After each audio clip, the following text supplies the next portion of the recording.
तो चलिए हम लोग क्लास स्टार्ट करते हैं। और आई थिंक आवाज आप लोग को क्लियर आ रही होगी। देखिए, जो यस टॉपिक सर। एक्सेल पे चल रहा है उसे उसके रिगार्डिंग ऑलरेडी 3 वीडियो अपलोड किए जा चुके हैं। आई थिंक आपने देख लिया होगा। देखते हैं कि नहीं आप लोग? Yes sir. देखते हैं ना। वो आप ही देखते हैं लोगों, सर। हाँ, आप ही लोगों के लिए उसको रिकॉर्डेड फॉर्म में यस भेजा जा सर। रहा है। और ये वीडियो भी मैं अभी रिकॉर्ड कर रहा हूँ। सक्सेसफुली रिकॉर्ड हो जाएगा तो इसको अपलोड कर देंगे। ठीक है, तो चलिए एक्सेल स्टार्ट करता हूँ। और जहां तक हमने तीसरे वीडियो में डिस्कस किया हुआ था उसके आगे हम लोग यहाँ पर डिस्कस करने वाले हैं, राइट। तो फार्मूला या फंक्शंस यहाँ पर सम, एवरेज, काउंट नंबर, मैक्स, मिन, ये फंक्शंस डिस्कस हो गए थे। आज हम लोग उसके आगे कुछ और भी चीजें देखते हैं, जैसे कि इसी में यहाँ पर आप देखें, सॉर्टिंग एंड फिल्टरिंग का ऑप्शन है। सॉर्टिंग एंड फिल्टरिंग क्या होती है? जैसे ही आप यहाँ पर क्लिक करेंगे, बहुत ध्यान से देखिएगा, स्क्रीन एकदम क्लियर है। Yes screen sir. एकदम क्लियर दिखाई दे रही है ना? Yes sir. यस चलिए, सर। तो सॉर्टिंग का क्या मतलब होता है और सॉर्टिंग किस तरीके से एक्सेल में परफॉर्म की जाती है, एंड फिल्टरिंग क्या होती है। तो चलिए थोड़ा सा पहले थ्योरी लिख लेते हैं, उसके बाद फिर मैं आपको प्रैक्टिकल दिखाता हूँ कि कैसे क्या क्या चीजें होती हैं। सबसे पहले यहाँ पर लिख लीजिए सॉर्टिंग। ठीक है, हेडिंग लिखो sorting,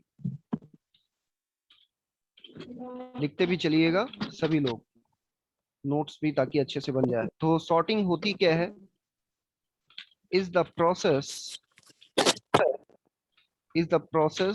to arrange the numbers either in ascending order or in descending order.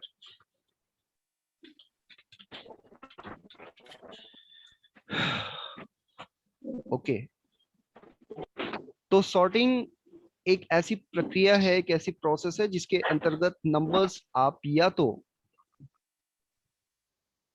Ascending order में अरेंज कर सकते हैं या फिर डिसेंडिंग ऑर्डर में अरेंज कर सकते हैं। असेंडिंग ऑर्डर का मतलब होता है कम से ज्यादा, और डिसेंडिंग ऑर्डर का मतलब होता है ज्यादा से कम। जैसे कि मैं यहाँ पर एक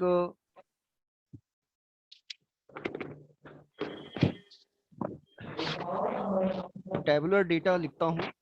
जैसे कि मैं यहाँ पर कर देता हूँ नेम। ठीक है,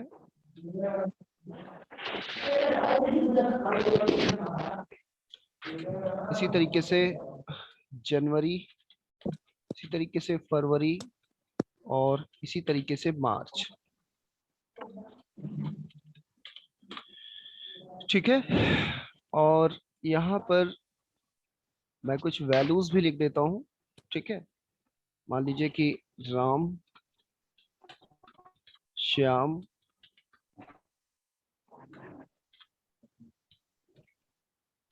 मोहन, सोहन, सुरेश।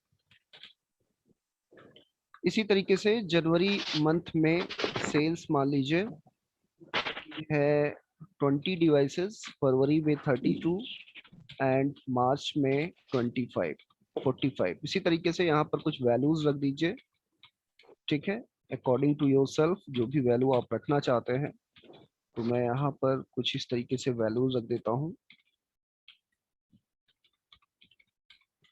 ओके, तो ये कुछ वैल्यूज हो गई और इन पर मैं सॉर्टिंग परफॉर्म करूंगा। मैं थोड़ा सा इसको डार्क कर दे रहा हूं ताकि आप देख पाए। ठीक है, और साइज भी मैं यहां से बड़ी कर दे रहा हूं।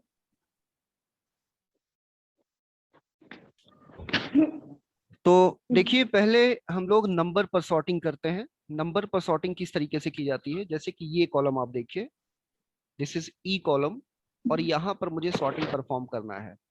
तो मैं ये जो नंबर्स है 20, 65, 25, 41, 52, ये कम से ज्यादा में भी अरेंज कर सकता हूँ, और ऐसा करने के लिए मुझे ऐसे सिलेक्ट करना पड़ेगा और फिर मुझे यहाँ पर सॉर्ट एंड फिल्टर पर जाना पड़ेगा। फिर यहाँ पर देखिए दो ऑप्शंस हैं, sort smallest to largest and sort largest to smallest. तो मैं स्मॉलेस्ट टू लार्जेस्ट पर क्लिक करता हूँ और ये देखिए यहाँ पर लिख के आ रहा है कि what do you want to do, expand the selection और continue with the current selection. ठीक है, तो मैं इसको एक्सपैंड द सिलेक्शन या continue with the current selection कर देता हूँ, ओके बटन पर क्लिक करता हूँ। तो ये देखिए यहाँ पर सबसे कम वैल्यू 20, 25, 41, 52 एंड 65, इस तरीके से वैल्यूज एडजस्ट हो जाती हैं। अगर मुझे इसे, अच्छा ये चीज कही जाती है असेंडिंग ऑर्डर, इसको क्या बोला जाता है, असेंडिंग ऑर्डर। अगर मुझे ये ज्यादा से कम में करना है, जैसे कि मैं 65 फिर 52 फिर 41 इस तरीके से अरेंज करना चाहता हूँ, तो यहाँ पर मुझे सिलेक्ट करना पड़ेगा और सॉर्टिंग एंड फिल्टरिंग पर जाइए, फिर यहाँ पर सॉर्ट लार्जेस्ट टू स्मॉलेस्ट, तो यहाँ पर क्लिक कर दीजिए and continue with the current selection, तो यहाँ पर क्लिक कर दीजिए और सॉर्ट बटन पर क्लिक कर दीजिए। तो ये देखिए ये लार्जेस्ट टू स्मॉलेस्ट में चेंज हो जाएगा। ठीक है, तो इस तरीके से आप यहाँ पर ये सॉर्टिंग कर सकते हैं। फिल्टरिंग का क्या मतलब होता है, अच्छा ये तो आपने इस कॉलम पर किया, इसी तरीके से आप इस कॉलम पर भी कर सकते हैं और इस कॉलम पर भी कर सकते हैं। अब क्या हम सॉर्टिंग टेक्सटुअल वैल्यूज पर परफॉर्म कर सकते हैं या नहीं, जैसे कि यहाँ पर मैं सॉर्टिंग न्यूमेरिकल वैल्यूज पर कर रहा हूँ, क्या हम यहाँ पर टेक्सटुअल वैल्यूज पर भी सॉर्टिंग परफॉर्म कर सकते हैं? तो चलिए देखते हैं। सबसे पहले मैं ऐसे सिलेक्ट करता हूँ, फिर यहाँ पर जाता हूँ एंड फिर यहाँ पर लिखा हुआ है sort A to Z. A to Z का क्या मतलब होता है, मैं यहाँ पर क्लिक करता हूँ और continue with the current selection करता हूँ एंड सॉर्ट पर क्लिक कर देता हूँ, तो ये देखिए ये ए टू जेड के फॉर्म में अरेंज हो गया। ए टू जेड का मतलब होता है कि सबसे पहले ए नंबर से जो नेम स्टार्ट होंगे वो आएंगे, फिर बी नंबर से स्टार्ट होने वाले, फिर सी, फिर डी, और इसी तरीके से जेड तक, इस तरीके से जिसमें जिन नाम में पहला करेक्टर इसके अकॉर्डिंग होगा ए, उसके बाद फिर सबसे पहले ए नाम वाले आएंगे, फिर बी नाम वाले आएंगे, फिर सी नाम वाले, फिर डी नाम वाले, फिर जेड नाम वाले, इसी तरीके से आगे बढ़ते रहेंगे। तो यहाँ पर देखें A B C D E F G H के फॉर्म में आप आगे बढ़ते चले जाइए, तो यहाँ पर आएगा एम सबसे पहले। सबसे पहले क्या आएगा, एम आएगा। बताइए एम आएगा कि नहीं? तो एम से देखिए एक नाम यहाँ पर है मोहन, तो मोहन सबसे ऊपर यहाँ पर लिखा गया है एम। फिर आगे बढ़ेंगे, एन आएगा, एन से कोई नाम नहीं है, फिर ओ से नहीं है, पी क्यू से नहीं है, आर से है यहाँ पर राम, तो ये देखिए आर वाला नाम यहाँ पर आ रहा है। फिर आर के बाद एस, ठीक है, तो एस से देखिए तीन नाम है ना, तीन नाम है, श्याम, सोहन और सुरेश। लेकिन यहाँ पर श्याम ही क्यों दिखाई दे रहा है, सोहन और सुरेश यहाँ पर पहले क्यों नहीं आया?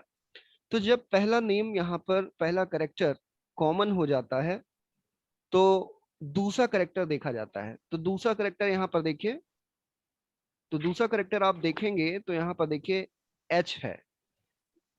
आप ए से लेकर जेड तक आगे बढ़ेंगे तो सबसे पहले एच आएगा, ठीक है, और इसी तरीके से एच के बाद फिर देखिए जी एच आई जे के एल एम एन ओ, फिर देखिए ओ चूंकि सोहन में है इसलिए सोहन यहाँ पर आया। फिर ओ के भी आप आगे बढ़ेंगे, P Q R S T U, तो यू देखिए इसमें आ रहा है सुरेश में, इसलिए यू वाला सबसे लास्ट में आ रहा है। तो इस तरीके से श्याम, सोहन एंड सुरेश, ये तीन नाम अरेंज हो गए। तो कहने का मतलब इतना है कि सॉर्टिंग आप नंबर्स पर भी कर सकते हैं और यहाँ पर टेक्सटुअल वैल्यूज पर भी सॉर्टिंग कर सकते हैं। अब हम लोग देखते हैं फिल्टरिंग। फिल्टरिंग क्या होती है? अच्छा, सॉर्टिंग के पहले यहाँ पर देखिए एक कस्टम सॉर्ट भी दिया गया है। इसका क्या मतलब होता है, जैसे कि ये डेटा मैं यहाँ से लेके यहाँ तक पूरा सिलेक्ट कर ले रहा हूँ, ठीक है, मैंने यहाँ से लेके यहाँ तक डेटा सेलेक्ट कर लिया, फिर मैं यहाँ पर जाता हूँ सॉर्टिंग पर, कस्टम सॉर्ट, और ये देखिए कस्टम सॉर्ट जैसे ही आप यहाँ पर क्लिक करेंगे इस तरीके से सॉर्ट डायलॉग बॉक्स ओपन हो जाएगा, और यहाँ पर पूछा जा रहा है कि कॉलम फिर सॉर्ट बाय नेम। क्या आप नेम जो कॉलम है ये सॉर्ट करना चाहते हैं, या फिर यहाँ पर मैं क्लिक करता हूँ जनवरी वाला जो कॉलम है वो सॉर्ट करना चाहते हैं, या फरवरी या मार्च। मान लीजिए कि मैं मार्च में जो कॉलम है मार्च वाला वो चीज मैं सॉर्ट करना चाहता हूँ, तो यहाँ पर ऐसे क्लिक करिए, मार्च सेलेक्ट कर लीजिए। फिर यहाँ पर मार्च में आप देखें तो यहाँ पर है क्या, यहाँ पर वैल्यूज हैं, तो मैं यहाँ से सिलेक्ट कर दे रहा हूँ वैल्यूज, ये देखिए सिलेक्ट कर दिया। और फिर ये आप करना चाहते हैं स्मॉलेस्ट टू लार्जेस्ट या लार्जेस्ट टू स्मॉलेस्ट। मान लीजिए मैं लार्जेस्ट टू स्मॉलेस्ट करना चाह रहा हूँ, तो यहाँ पर सिलेक्ट करिए और ओके बटन पर क्लिक कर दीजिए। तो ये देखिए ये मार्च वाला जो कॉलम है ये लार्जेस्ट टू स्मॉलेस्ट अरेंज हो गया। तो इस तरीके से आप यहाँ पर सॉर्टिंग परफॉर्म कर सकते हैं, कस्टम सॉर्ट भी कर सकते हैं।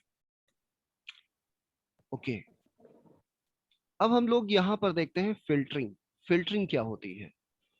तो फिल्टरिंग करने के लिए सबसे पहले मुझे ऐसे सिलेक्ट करना पड़ता है, और फिर मुझे यहाँ पर इस ऑप्शन पर जाइए और फिल्टर बटन पर क्लिक कर दीजिए। तो जैसे ही आप यहाँ पर फिल्टर बटन पर क्लिक करेंगे, ये देखिए कुछ फिल्टर बन के यहाँ पर आ गए। जैसे यहाँ पर एक फिल्टर, यहाँ पर और यहाँ पर, तो इस तरीके से यहाँ पर फिल्टर बन जाएंगे। लेकिन फिल्टरिंग होती क्या है ये आप नोट कर लीजिए। Filtering,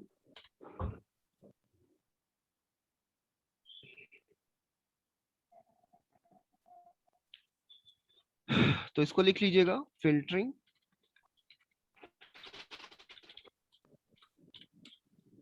is the process to filter out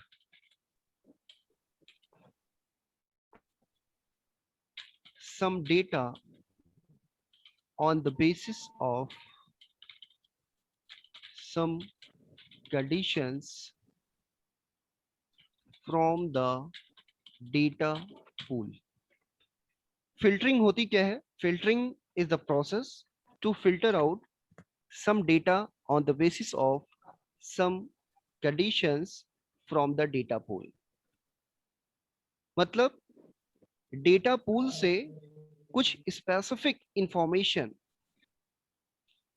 या स्पेसिफिक डेटा अलग करना, ठीक है, फिल्टर आउट करना, उसी को फिल्टरिंग बोली जाती है या फिल्टरिंग कहा जाता है।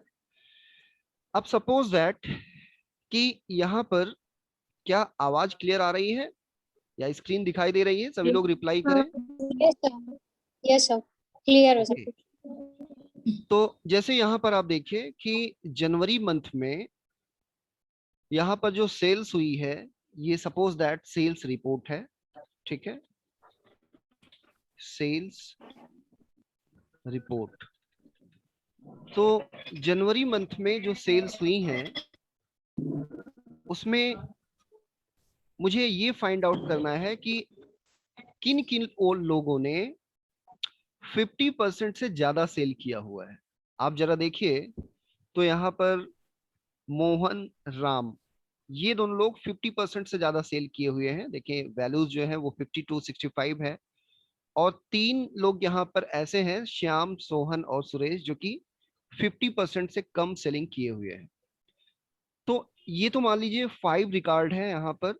अगर यही 500 रिकॉर्ड होता और आपको ये फाइंड आउट करना होता कि ऐसे कितने कैंडिडेट्स हैं जिन्होंने जनवरी महीने में 50% से ज्यादा सेलिंग किया हुआ है, तो ये डेटा आप कैसे फिल्टर आउट करते हैं? ऐसा करने के लिए आप यहाँ पर देखिए, मैं फिर से कर दे रहा हूं। अगर मैं दोबारा फिल्टर पर क्लिक करूंगा तो फिल्टर हट जाएगा। फिर मुझे यहाँ पर फिल्टर लगाना है, तो ऐसे सेलेक्ट करिए और फिल्टर पर जाइए, तो ये देखिए फिल्टर आ जाएगा। और अब मैं ऐसे कैंडिडेट्स यहाँ पर फिल्टर करना चाहता हूँ जो कि जनवरी मंथ में 50% से ज्यादा सेलिंग किए हुए हैं। तो यहाँ पर क्लिक करिए और ये देखिए नंबर फिल्टर पर जाइए। जैसे मैं यहाँ पर क्लिक करूंगा, ये देखिए नंबर फिल्टर दिखाई दे रहा है और यहाँ पर ग्रेटर देन दिखाई दे रहा है। तो ग्रेटर देन पर क्लिक करता हूं और ग्रेटर देन मुझे फाइंड आउट करना है कि कितने लोग 50% से ज्यादा सेलिंग किए हुए हैं। तो यहां पर मैं लिख देता हूं 50 और ओके बटन पर क्लिक करता हूं। तो ये देखिए 2 रिकॉर्ड यहाँ पर फिल्टर आउट हो गए, पहला मोहन और दूसरा राम। तो 2 कैंडिडेट्स ऐसे हैं जिन्होंने जनवरी मंथ में 50% से ज्यादा सेलिंग किए हुए हैं। इसी तरीके से मुझे दोबारा एक्सपैंड करना है तो सेलेक्ट ऑल कर दीजिए और ये देखिए ये दोबारा सभी रिकॉर्ड यहाँ पर दिख जाएंगे। इसी तरीके से फरवरी मंथ में मुझे देखना है कि ऐसे कितने कैंडिडेट्स हैं जो कि 30% से कम सेलिंग किए हुए हैं या 40% से कम सेलिंग किए हुए हैं। ऐसे कितने लोग हैं जो कि फरवरी महीने में 40% से कम सेलिंग किया हुआ है। तो ऐसा करने के लिए मुझे यहाँ पर सबसे पहले ये देखिए यहाँ पर फिल्टर बन के आ रहा है और यहाँ पर क्लिक करिए और नंबर फिल्टर पर जाइए और यहाँ पर लेस देन पर जाइए।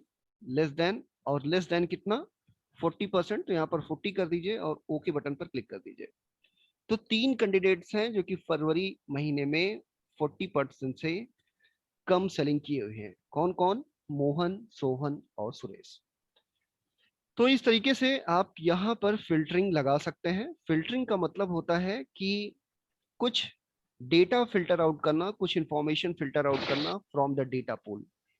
डेटा पूल का मतलब कि एक बहुत बड़ी फाइल जिसमें से आप किसी कंडीशन के आधार पर, जैसे मैं यहाँ पर जो लेस देन, ग्रेटर देन, ये जो कंडीशन लगा रहा हूँ, दीज आर कंडीशंस। तो इनके आधार पर कुछ इंफॉर्मेशन अलग करना पूल से, डेटा पूल से, वो चीज कही जाती है फिल्टरिंग। ठीक है, समझ में आ रही बात? क्लियर हो रहा है? हेलो? Yes, sir. Clear है. ओके,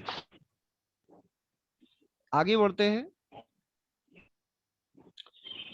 तो इसी तरीके से फाइंड और यहाँ पर फाइंड सेलेक्ट, इस ऑप्शन पर मैं क्लिक करता हूँ तो यहाँ पर देखिए कुछ ऑप्शंस आ रहे हैं जो कि ऑलरेडी एमएस वर्ड में हम लोग डिस्कस कर चुके हैं, जैसे कि फाइंड, रिप्लेस, गो टू, ठीक है, कमेंट्स। ये सारी चीजें हम लोग एमएस वर्ड एप्लीकेशन में डिस्कस कर चुके हैं, इसलिए यहाँ पर इसको दोबारा डिस्कस नहीं करेंगे। ठीक है, क्योंकि ये ऑलरेडी एमएस वर्ड में डिस्कस हो चुका है। तो इस तरीके से होम मेनू में जितने भी टैग्स थे, रिबन थे, सभी टैग्स में सारे ऑप्शन लगभग लगभग हम लोगों ने देख लिया। अब हम लोग आगे बढ़ते हैं इंसर्ट मेनू में। इंसर्ट मेनू के कुछ ऑप्शंस, कुछ टैब्स देखते हैं और देखते हैं कि किस तरीके से ये यूज किए जा सकते हैं। जैसे कि इसमें भी कुछ चीजें ऐसी हैं जो कि ऑलरेडी आपने देखा हुआ है, जैसे कि इलिस्ट्रेशन है। इलिस्ट्रेशन में आप वर्कशीट में पिक्चर या क्लिप आर्ट किस तरीके से इंसर्ट करते हैं। मैं एक करके दिखा दे रहा हूँ, क्योंकि ये सारी चीजें आपने एमएस वर्ड में भी ऑलरेडी डिस्कस किया हुआ है, इसलिए यहाँ पर बहुत ज्यादा डिस्कस करने की कोई जरूरत नहीं है। फिलहाल अगर मुझे वर्कशीट में कोई एक पिक्चर इमेज इंसर्ट करना है तो उसके लिए मैं यहाँ पर पिक्चर बटन पर क्लिक करता हूँ और ये देखिए जैसे ही आप पिक्चर बटन पर क्लिक करेंगे तो इस तरीके से इंसर्ट पिक्चर, ये डायलॉग बॉक्स आ जाएगा और यहाँ पर आप कोई भी इमेज इंसर्ट कर सकते हैं। जैसे कि मैं ये इमेज इंसर्ट करता हूँ तो यहाँ पर इस फाइल पर क्लिक करना पड़ेगा और इंसर्ट बटन पर क्लिक करना पड़ेगा। तो ये देखिए ये इमेज यहाँ पर इंसर्ट हो जाएगी। ठीक है, आप चाहे तो इस तरीके से ड्रैग एंड ड्रॉप कर सकते हैं और यहाँ पर जो हैंडल्स हैं इसके जरिए आप साइज ऑफ द इमेज कम या ज्यादा कर सकते हैं। यहाँ से आप रोटेट भी कर सकते हैं, ये 360 डिग्री रोटेट हो जाएगा। और ये जितने भी ऑप्शंस आप देख रहे हैं, पिक्चर स्टाइल, एडजस्ट, यहाँ से ब्राइटनेस आप कम ज्यादा कर सकते हैं। ठीक है, ये देखिए ब्राइटनेस आप अपने हिसाब से एडजस्ट कर सकते हैं, कॉन्ट्रास्ट अपने हिसाब से एडजस्ट कर सकते हैं, जैसे कि एमएस वर्ड में आपने देखा था।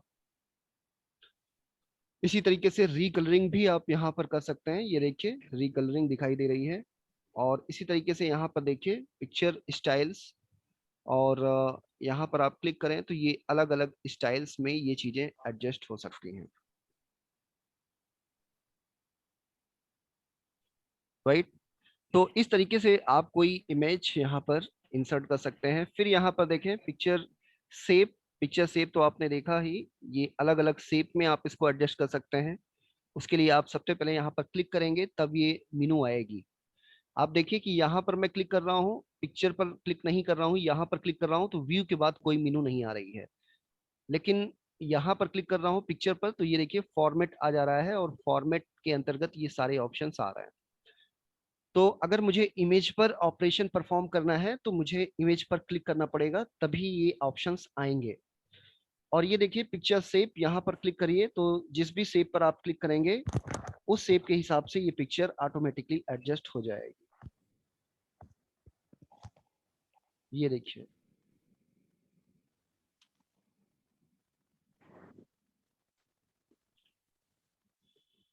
ठीक है, ओके।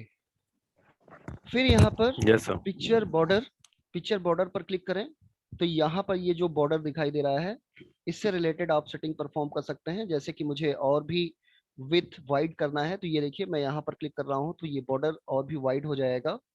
और कलर मुझे चेंज करना है तो ये देखिए मैं कलर पर क्लिक कर दे रहा हूँ, तो अलग अलग कलर मुझे यहाँ से दिखाई दे रहे हैं। इसी तरीके से अगर मुझे डैसेस के फॉर्म में चाहिए तो मैं यहाँ पर डैसेस पर क्लिक कर देता हूँ और ये देखिए ये बॉर्डर डैसेस के फॉर्म में एडजस्ट हो जाएंगे। फिर यहाँ पर पिक्चर इफेक्ट है और यहाँ पर क्लिक करें तो यहाँ पर जैसे कि MS वर्ड में आपने देखा था उसी तरीके से यहाँ पर भी है, आप कोई भी इफेक्ट अप्लाई कर सकते हैं। ये देखिए कोई भी इफेक्ट आप यहाँ से अप्लाई कर सकते हैं, रिफ्लेक्शन के इफेक्ट अप्लाई कर सकते हैं, ग्लो के अंतर्गत जो इफेक्ट हैं वो सारी चीजें आप अप्लाई कर सकते हैं, सॉफ्ट एज अप्लाई कर सकते हैं, रिवेल के अंतर्गत इस तरीके से अप्लाई कर सकते हैं, 3D रोटेशन के अंतर्गत ये सारे इफेक्ट आप अप्लाई कर सकते हैं। तो इस तरीके से पिक्चर पर ये सारे ऑप्शंस आप अप्लाई कर सकते हैं। ये ऑलरेडी MS वर्ड में भी हमने देखा था और यहाँ पर भी है, ठीक है। इसी तरीके से फिर यहाँ पर देखिए क्लिप आर्ट दिखाई दे रहा है। क्लिप आर्ट होते क्या हैं? क्लिप आर्ट बने बनाए इमेजेस होते हैं जो कि एक्सेल लाइब्रेरी में ऑलरेडी होते हैं। और जैसे कि MS वर्ड में आपने देखा था, और यहाँ पर क्लिक करिए तो ये देखिए क्लिप आर्ट ये गैलरी ओपन हो जाएगी, ओपन हो रही है। ये देखिए क्लिप आर्ट गैलरी ये ओपन हो जाएगी और यहाँ से आप गो टू बटन पर क्लिक करिए तो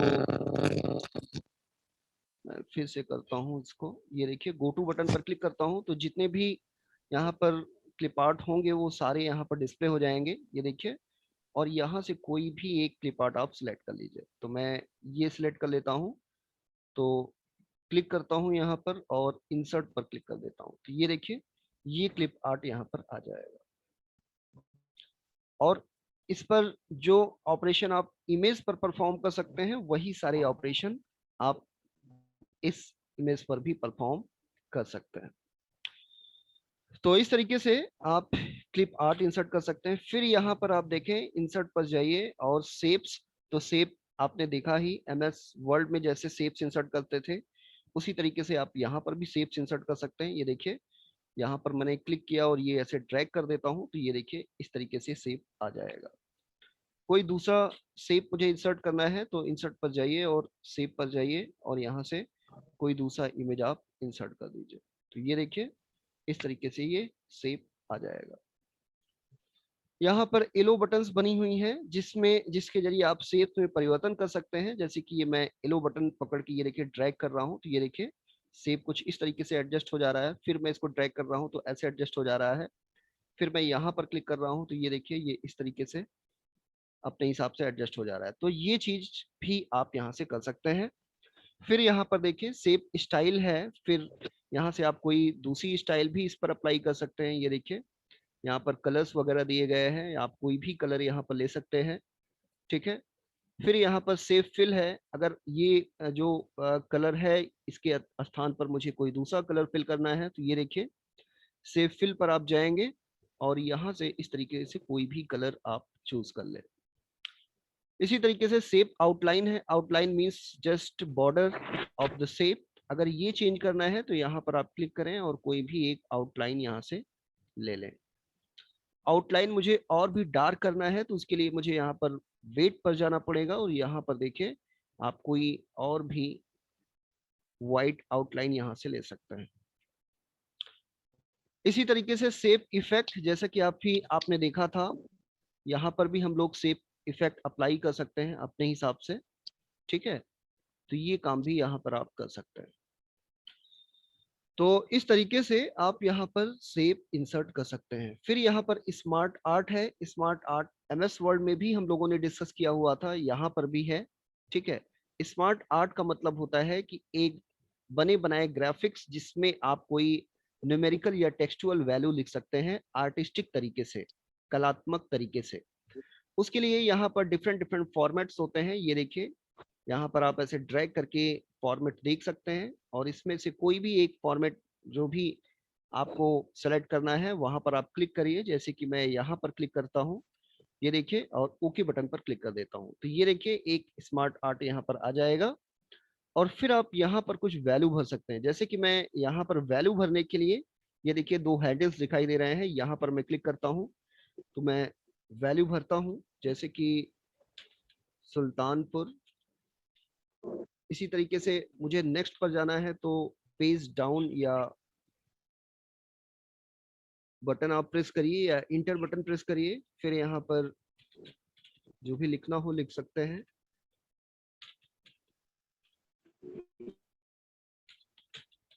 जो भी आप यहाँ पर लिखेंगे वो ऑटोमेटिकली यहाँ पर आ जाएगा। ठीक है, ओके। तो इस तरीके से आप यहाँ पर वैल्यूज भर सकते हैं। फिर यहाँ से क्लोज कर दीजिए, तो ये देखिए वैल्यूज आ गई। अगर आपको ये स्मार्ट आर्ट नहीं पसंद आ रहा है तो आप यहाँ पर स्मार्ट आर्ट स्टाइल पर क्लिक कर सकते हैं, और यहाँ से आप कोई दूसरी एक स्टाइल ले लीजिए। तो ये देखिए, यहाँ पर मैं स्टाइल पर जाता हूँ, यहाँ से कई सारी स्टाइल्स हैं, कोई भी स्टाइल आप यहाँ से ले सकते हैं।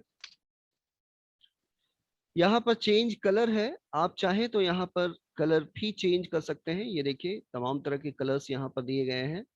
इसको मैं थोड़ा सा इधर कर देता हूँ ताकि दिखाई दे। तो इस पर क्लिक करता हूँ तो ये देखिए कोई भी आप यहाँ से कलर्स ले सकते हैं। फिर यहाँ पर लेआउट्स हैं, आप चाहें तो यहाँ से कोई दूसरा एक लेआउट ले लें। जैसे कि यहाँ पर ये देखिए कई सारे लेआउट्स हैं, आप अलग अलग लेआउट्स ले सकते हैं। जैसे ये भी देखिए एक लेआउट यहाँ पर इस तरीके से भी दिया गया है, तो इसको भी आप अपने हिसाब से कर सकते हैं।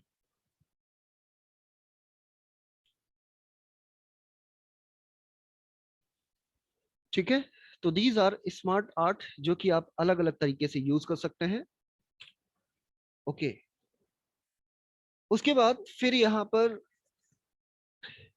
चार्ट ऑप्शन है, चार्ट टैग है, फिर हाइपरलिंक, उसके बाद टेबल्स में पायो टेबल टेबल, फिर यहाँ पर टेक्स्ट में text header and footer, object symbol, ये सारे ऑप्शंस हैं। तो टेक्स्ट में टेक्स्ट इसमें आप जो भी ये ऑप्शंस देख रहे हैं, इसमें से लगभग लगभग ऑप्शंस तो आपने MS वर्ड में किया ही है। जो आपने नहीं किया है, जो एक्सेल में नई चीजें हैं, वो जैसे कि यहाँ पर चार्ट है और टेबल के अंतर्गत पायो टेबल है। ठीक है, तो ये सारी चीजें हम लोग नेक्स्ट लेक्चर में डिस्कस करेंगे। नेक्स्ट लेक्चर का मतलब कल डिस्कस करेंगे। ठीक है, तो आज के लिए इतना ही करते हैं, और इसके आगे हम लोग नेक्स्ट वीडियो लेक्चर में डिस्कस करेंगे। ठीक है, यस माइक सर। ऑन कर लें सभी लोग, और किसी को कोई Yes. समस्या आ रही हो या कुछ कहना चाहते हो तो कह सकते हैं।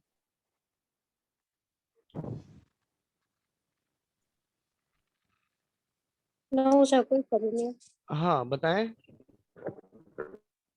सर कोई प्रॉब्लम नहीं है, क्लियर है। अच्छा, चलिए ठीक है, तो अभी ऐसे ऑनलाइन क्लास ही चलेगी। ठीक है, और ओके सर। हाँ, जब तक कोई आदेश नहीं आ जाता है तब तक इस तरीके से ऑनलाइन क्लास चलेगी, और मैं कोशिश करूंगा कि हर एक चीज आपको अच्छे से समझ में आ जाए। ठीक है, यस सर। तो आज के लिए इतना ही, चलिए मिलते हैं नेक्स्ट लेक्चर में। Okay, thank you okay sir. Sir, thank you sir.